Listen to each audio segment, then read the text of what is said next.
Ahzidal's Descent by Halund Greycloak, the tale of a powerful enchanter's descent into madness. In the days beyond memory, when men first walked the lands of Skyrim, there arose in the city of Saarthal a great enchanter.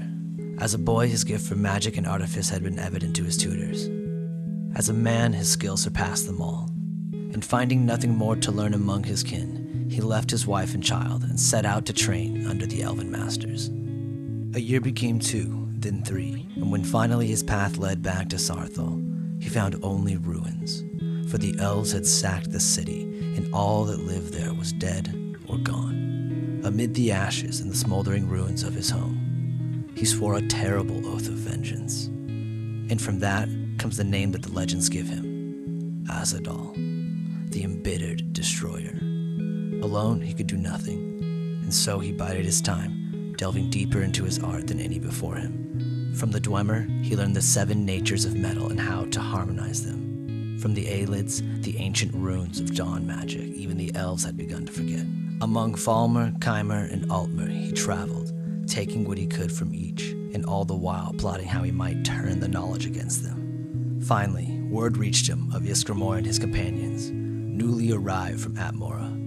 For 3 days and nights he rode north, and met them as they made landfall on the icy coast near the ruins of Saarthal, which the elves had fortified against them. He offered the companions his service and all he had produced in his years of labor.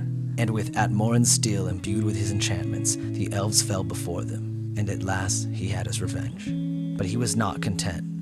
His craft had become his life, and his hunger for knowledge still gnawed at him, driving him to delve ever deeper. At long last, he exhausted the lore of the elves, but it was not enough. He sought the secrets of dragon runes, and won for himself a seat among the high priests, but it was not enough. And at last, he turned his gaze to the plains of oblivion, and found there both power and madness. Some say he ventured there, never to return. Others, that he was betrayed by his fellow dragon priests and killed, or driven into hiding in the ruins beneath his beloved Saarthal. Among the Skull of Solstheim, it is said he fled to their island and was sealed in the depths of the Kolbjorn barrow, together with the last of his relics. But that is the tale, as it was told among the bards of Winterhold.